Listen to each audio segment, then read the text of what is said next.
sudah dari Aceh sampai Papua. Mereknya Sanana.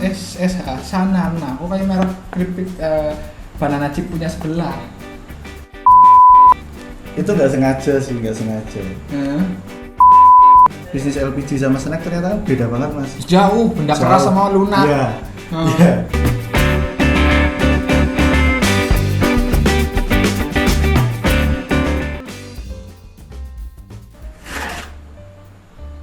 Terima kasih.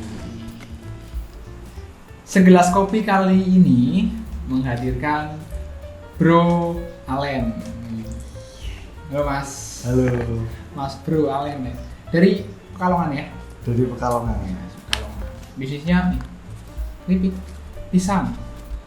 Sanana. Mas Allen. Yep. Apa kabar? Alhamdulillah baik mas. Baik, ya. Udah berapa lama sih di sini kok tiba-tiba ini kemasannya udah bagus ya mas? Ini sudah kualitasnya bagus ya. Ini foil atau metal? Metal. Metal ya. Paper metal. Ketahanannya berapa lama ini? 8 sampai 12 bulan. 8 sampai 12 bulan. Kok bisa lama? Karena sudah dicek. Udah dicek. Caranya gimana kok bisa tahan lama? Itu awalnya tahu dari Mas Filsa juga lewat BPC. Ya BPC ya. Agak geser ke sini mas, nanti biar wajahnya kelihatan. Oke. Mas, ya. Nah. Oh jadi di kelas BPC. Iya betul. Cara pengawetannya di situ. Di situ cara pengawetannya, cara mengemasnya, cara mendistribusikannya. Oh lengkap di situ ya? Lengkap sih, lengkap banget. Kan mas yang ngomong, bukan saya. Jadi di BPC itu saya memang ya saya memiliki ilmu apa ya saya curahkan semua di situ lah. Nggak tak terkecuali Mas Allen juga mereknya Sanana. Pokoknya merek keripik banana chip punya sebelah. Itu nggak sengaja sih, nggak sengaja. Bahkan waktu tahu kalau ada banana chip yang mereknya mirip itu juga setelah Sanana lahir. Oh setelah Sanana lahir. Jadi Sanana itu mulai memproduksi ini dari udah berapa lama? Kalau brandnya Sanana baru Mei 2020. Mei 2020 brandnya. Ya. Oke. Tapi ya udah cukup cepat ya. BPC itu bulan apa sih? BPC saya lupa sih, tapi belum lama juga. Karena kan sebelumnya saya buta sama sekali tuh mas. Soal snack, soal perizinan, soal macam-macamnya itu saya buta sama sekali. Lah awalnya itu lihat YouTube-nya karena saya ngikutin YouTube-nya. Asik. Mas Filsa. Itu saya tertarik, terus saya pertama itu sebenarnya sebelum BPC itu saya beli bukunya dulu yang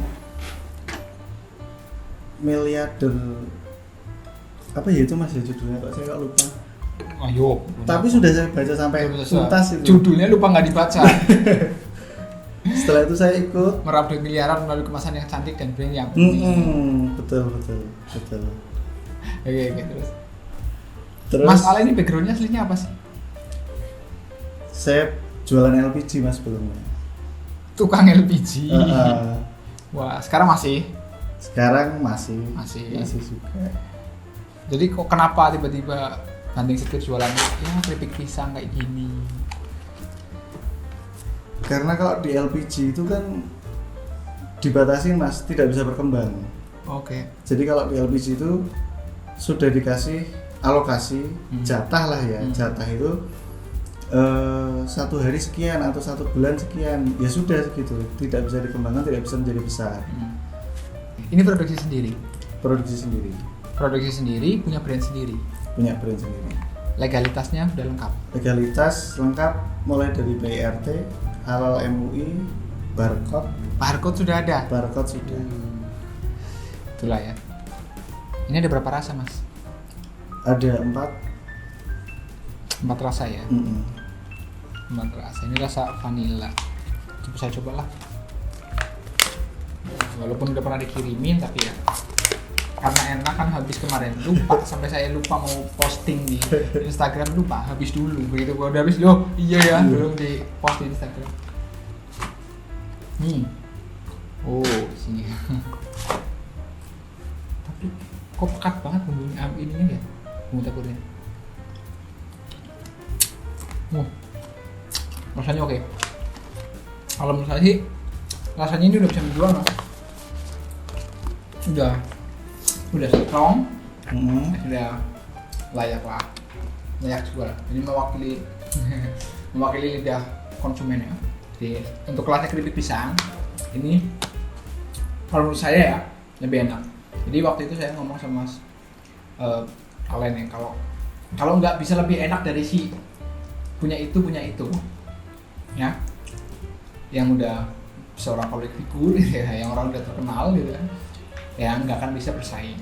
Jadi satu-satunya cara karena Mas Alen juga masih baru belum terkenal gitu kan, nah satu-satunya cara harus different dari sisi produknya harus strong. Ini sudah oke sih.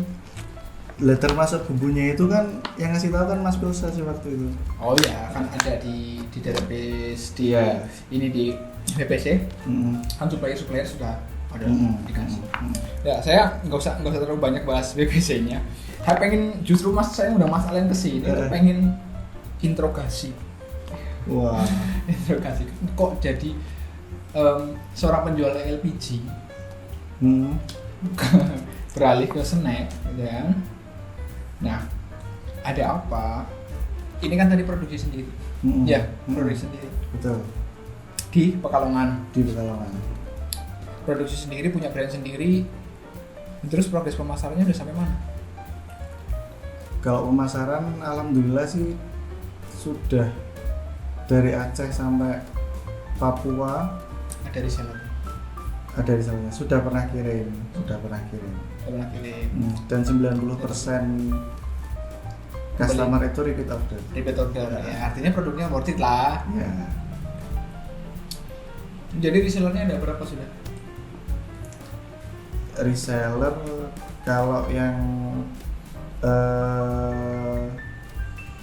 kalau yang kita tangani sendiri sih ada 25-an. Ada 25 karena masih baru ya? Ya karena masih baru. Tapi kalau ke bawah-bawahnya yang reseller itu saya sudah sampai nggak kenal sih, lumayan sih.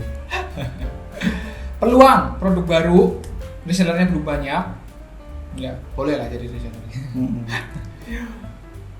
Udah masuk ke offline-nya udah sampai mana distribusinya? Offline itu justru dipegang sama reseller. Terus di Bali juga lumayan kencang, lumayan banyak di Bali. Di Bali lumayan kencang. Terus Indomaret itu kemarin juga sudah menghubungi. Indomaret di sisi mana? Indomaret di Semarang. Di Semarang, di Jawa Tengah. Jawa Tengah. Oke, Jawa Tengah itu ada kalau nggak salah berapa ribu toko itu 4.000 apa ya? Sekitar 4.000 toko itu kalau Indomaret tuh. Sekitaran segitu. Ya. Oke, udah minta. Udah minta. Tapi untuk 3, kalau untuk variannya 3 yang mereka tertarik, yaitu yang rasa coklat, balado sama original. Oke. Jadi 3 yang diminta sama di Indomaret di Jawa Tengah. Ya. Terus udah sampai mana? Udah masuk atau udah MOU atau udah bagaimana? Belum, masih tahap apa ya mas namanya itu? Sudah dihubungi 3 kali sih. Udah 3 kali menghubungi. Iya. Artinya produknya udah lolos lah. Udah lolos. Iya, tinggal tunggu tanda tangan kontrak itu kan. Mungkin tinggal tunggu tanda tangan kontrak ya. Udah mantap lah. Jadi nggak melulu dijual online ya. Kalau jual online kan ya kita bergantung kepada reseller, yaitu memang nggak ada masalah sih kan pada reseller. Cuma kadang-kadang ya reseller kan kayak memilih kucing dalam karung gitu ya. Jadi banyak reseller ya yang beneran niat pengen jualan ya itu paling nggak banyak. Makanya itu bisa ditopang dari offline-nya. Ya bagus masuk ke retail modern kayak gitu. Terus kendalanya sempat waktu permintaan itu banyak banget ya, alhamdulillah. Itu kendalanya memang kapasitas produksi waktu awal-awal. Tapi kalau untuk sekarang sih sudah alhamdulillah sudah bisa terhandle ya kendalanya itu. Sambil diminum kopinya kan? Oh iya. Nanti kalau kopinya nggak habis ya nggak selesai kita. Memangnya di Pekalongan itu banyak pisang? Di Pekalongan banyak. Tepatnya sih sebenarnya di Batang ya. Batang itu sebelahan sama Pekalongan. Itu memang. Makasih Batangnya atau Pekalongannya? Saya tinggalnya di Batangnya. Tinggalnya di Batangnya. Tinggalnya di Batangnya. Itu pisang banyak, terus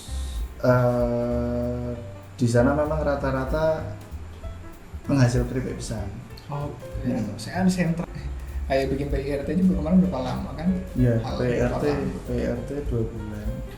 Halalnya? Halal kebetulan waktu ada program pemerintah, jadi lumayan cepat. Jadi lumayan cepat. 1 bulan kurang, terus dapat fasilitas gratis juga. Walaupun itu berkas yang diisi itu sangat bikin kepala ngebul gitu Mas. Bikin kepala ngebul karena banyak banget itu berkas yang diisi. Terus barcode sudah, kemudian paten nama ini proses. Oh, bukan paten sih, daftar merek ya. Oh iya, daftar merek itu proses. Di HK kan ada 3 tuh ya. Hak cipta, hak paten, hak merek. Iya. Ya, jadi kalau hak cipta itu untuk kayak lagu-lagu, puisi, terus apa. Terus hak paten untuk sebuah karya, kayak Pak Habibie bikin pesawat, bikin mesin yang belum pernah dibikin orang sebelumnya, itu hak paten. Terus ada lagi hak merek. Nah, itulah yang dipakai untuk bisnis. Itu udah proses. Sudah. Udah tinggal apa lagi? Tinggal gas aja. Tinggal gas ya. Iya, produksinya udah punya sendiri, brandnya milik sendiri.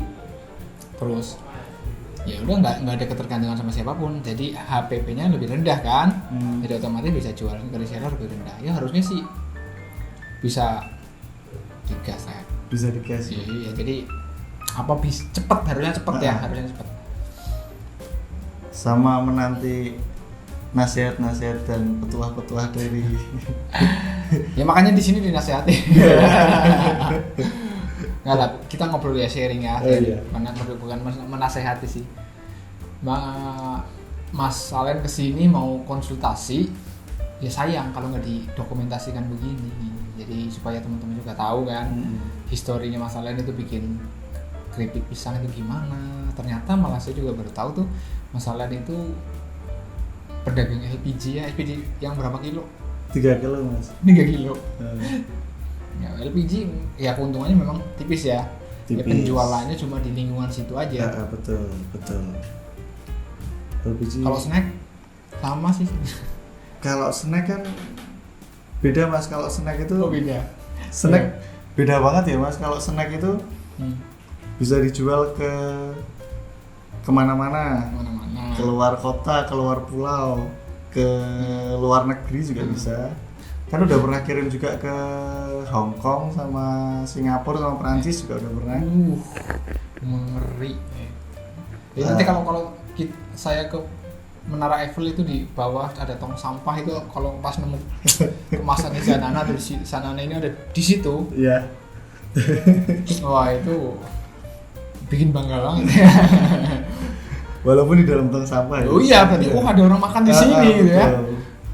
Terus saya banyak banget dapat pelajaran tentang bisnis itu karena kan awalnya kan dari jadi bisnis LPG sama snack ternyata kan beda banget mas. Jauh, benda keras sama lunak. Iya.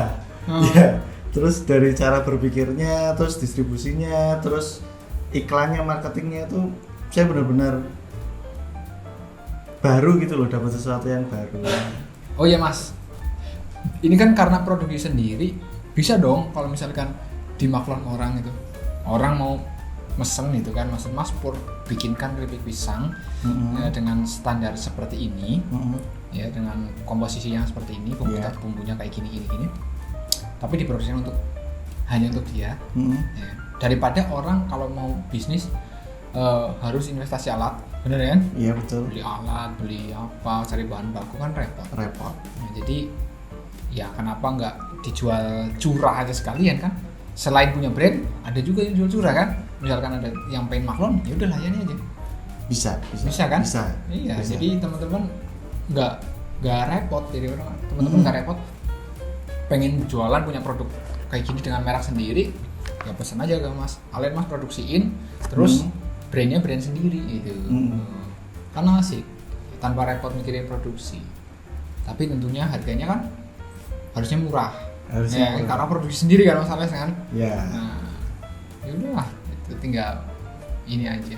Jadi aman lah ya kan kalau yang saya bilang kalau bisnis snack itu produksi sendiri lebih aman karena kita tidak bergantung kepada si yang punya produk, ya kan? Produksi sendiri. Dan kita juga lebih aman lagi kalau kita juga punya brand. Ya. Ya kan? Kalau kita masuk ke toko, kita dimaklon dengan brandnya toko itu, ya selamanya kita akan mensuplai produknya. Produknya doang, nggak ada brandnya. Ya, jadi suatu saat mereka bisa lompat ke sana kemari, cari supaya yang lebih murah, lebih efisien, lebih apa. Kita bisa ditinggal sewaktu-waktu kan. Yeah.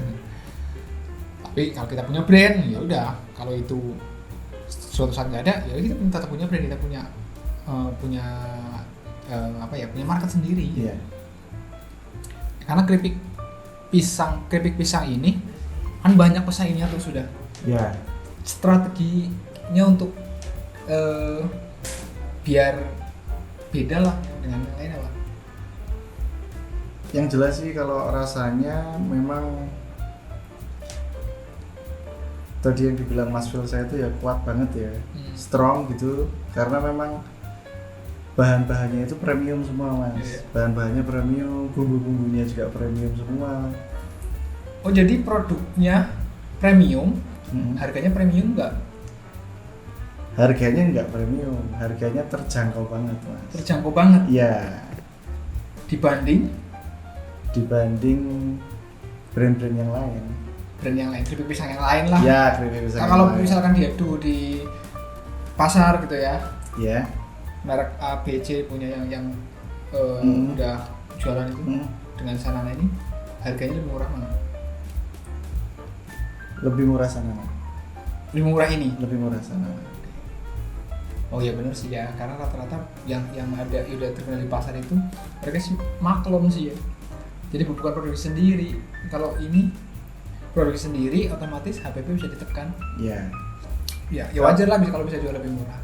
Jadi harusnya bisa sukses di pasar. Kalaupun ada yang lebih murah, biasanya juga gramasinya pasti jauh lebih kecil. Jauh lebih rendah. Tapi kayaknya ada nggak ya yang lebih rendah harganya itu nggak banyak kayaknya. Tapi yang jelas gramasinya lebih kecil. Gramasi dan rasanya juga nggak karuan. Ya. Pisang nggak jelas gitu kan.